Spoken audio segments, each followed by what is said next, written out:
Nothing in this podcast is intended as investment advice, and the people in this podcast may hold positions in the stocks they talk about. Do not buy any investment based solely on a tip or recommendation. Please do your own research. The Sunday Roast presents 12 Stocks for the 12 Days of Christmas. Merry Christmas, everyone. Thank you for listening.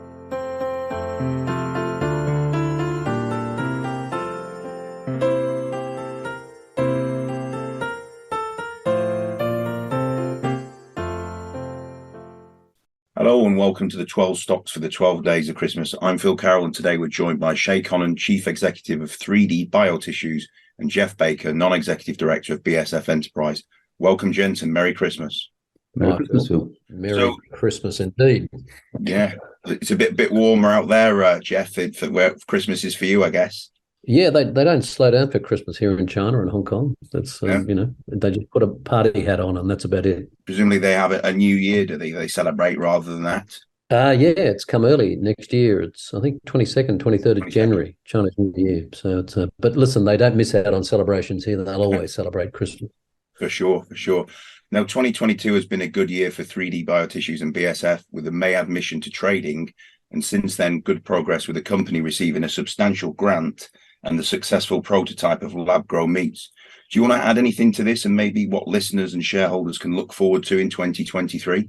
A lot's happened, Phil. Yes, it's been a pretty exciting 9 months or so since the relisting. Since more or less around that same time, we've doubled the size of the team. We've doubled the size of the lab space. We've been doing that because of the rollout of, the further development of the products, but also rollout of CityMix to this extra space, and people have allowed us to do that. CityMix being the serum-free supplement that accelerates cell and tissue growth for a variety of purposes, but a lot of interest from lab-grown meat and lab-grown leather and other users. So that's pretty good.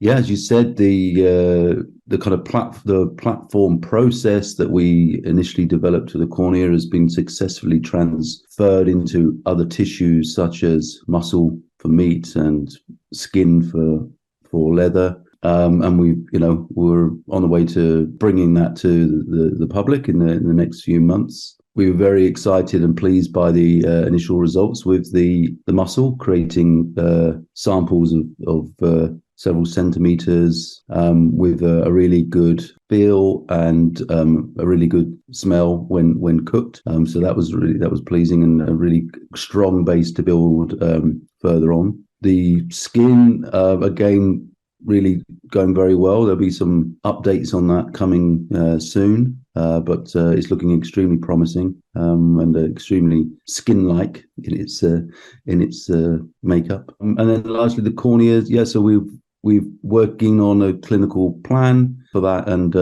looking at kind of at grants to facilitate that, and in partnership with the NHS and other national providers. Very good. And Jeff, what about you? What excites you? Do you want to add anything, and also what maybe excites you most about the future of the company going forward? Well, the first thing that excites me greatly is the speed that Shay's team's getting all this together and moving forward into lab-grown meat and lab-grown leather. It's extraordinary, and I don't know whether they realise what they're achieving because they're just so busy with their heads down and getting it all done up in Newcastle. But this is a first for the UK and a first in many areas across the world in the manner in which this lab-grown meat has been grown. Shay and I were in Singapore a few weeks ago at a food tech, one of the first food tech seminars and symposiums held after COVID, and most of the leading lab-grown meat companies were there, and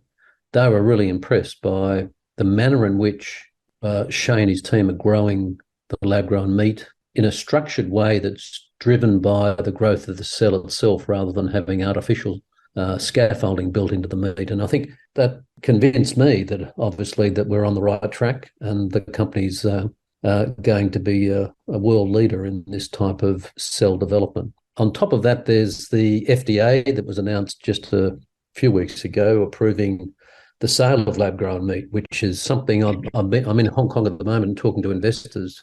They're asking the questions of, are we able to sell this product? They're jumping right ahead into the future. It's not quite ready to roll off the production line just yet, but it's an issue of regulation. The UK really is struggling, and I think it's getting their act together probably far better than most. But Singapore's leading the way, Israel, and now the United States. And I'm sure China and Hong Kong will start to develop regulations to enable this product to hit the markets and hit the table and the plates as soon as possible. So Jeff, and Shay as well, but this one I suppose more Jeff initially. The whole point of this company coming to market was not just for this process, but for a circular process, if you like, to maybe even produce the meat in a different company. So can you give us any more background on that?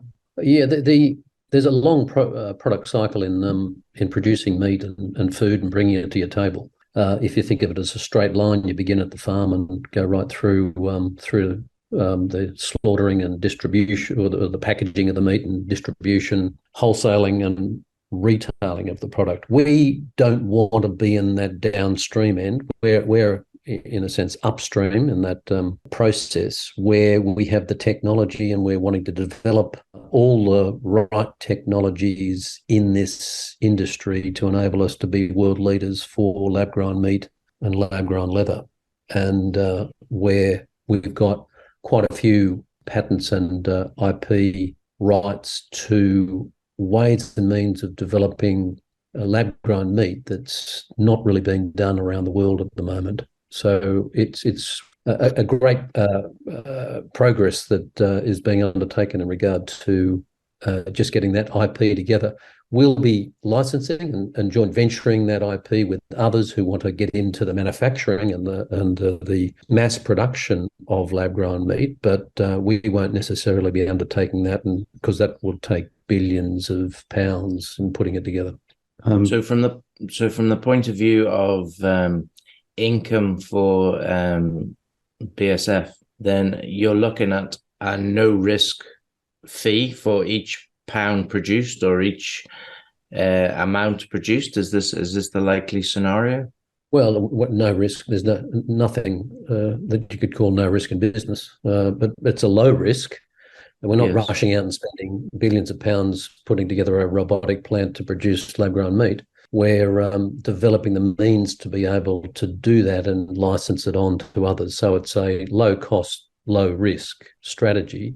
We are producing our serum free media, the city mix that Shay mentioned earlier, and that's something that we can put together and sell readily out of our Newcastle laboratories. But there is a limit as to how much we could produce, and obviously we're expecting a big uptake because we're in the process of providing samples around the world to those R&D and manufacturing outlets that are interested in using the city mix. And that will, through next year, be generating a good amount of revenue for the company. And Shay, the tie-up that you had regarding the city mix with the other company, which escapes me who it was, but you're going to tell me anyway, so that's okay. Tell me how that's going to improve, one, the city mix, and two, the potential revenues from the city mix. Thanks, Kev. It's a tie-up with QKine, funded by EIT and Good Food Institute. So they've seen the potential in our city mix. These are big international funders with a huge interest in cultured meat, etc. So they see a huge potential in city mix. And what we're doing is we're showing that you can reduce the cost of growth factors by using the city mix. So it's a different way of tackling the problem. Most people have come at it and going, well, we need to reduce the price of growth factors. Let's try and squeeze another couple of percent out of a process, or change the process slightly to make it slightly cheaper. And we come along with a completely different angle and say, you don't need to worry about that. Just add your city mix. It's an inert material, and it allows people to use traditional growth factors at much lower concentrations. And we're going to do further demonstrating that with QKine. But it does lead on to kind of other options in terms of developing complete media and things like that. And we're exploring that idea. Kev, I just wanted to go back in terms of the kind of licensing. One thing that's certainly come back from the conversations I've been having with potential users is that because of the way that we generate our tissues, in that they are lifelike, they are replicas, as meat as you know it, we call it, and the skin is skin or is very close to the skin. It means that it fits very well into existing processes. So if there's some processing of meat or skin, in terms of leather, for example, that's been developed for hundreds of years or whatever, this fits in. It doesn't mean that everyone has to change the downstream processes, and which I think is a real advantage. Yeah.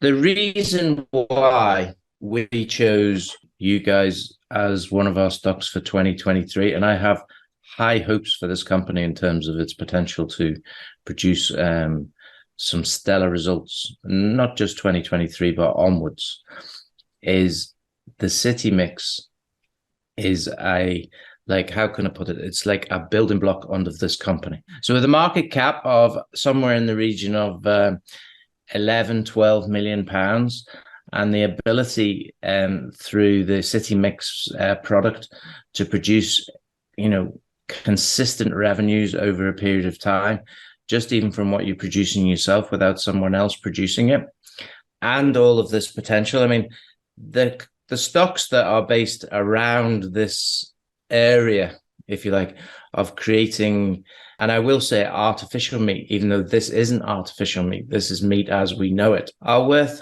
hundreds of millions, if not billions of dollars, even now before they've produced what they're producing.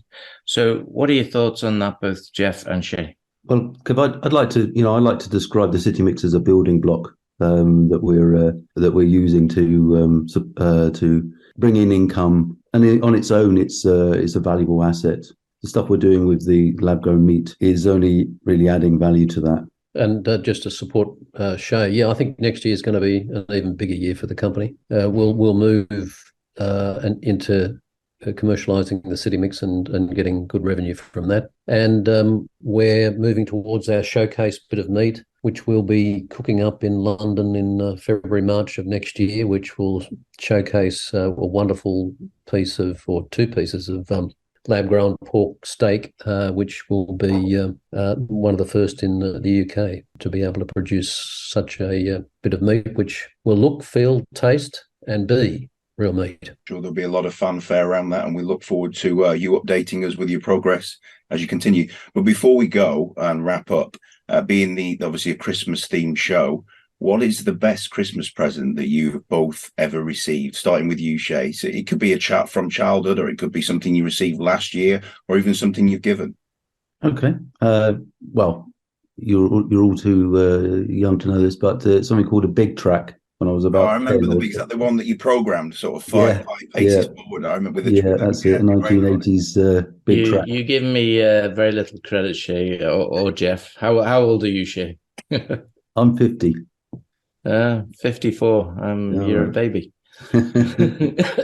Yeah, no, I love all that old stuff, like old Commodore 64 and Amiga. Yes, I remember getting an Aurora racing set from my father as well. That was quite a gift.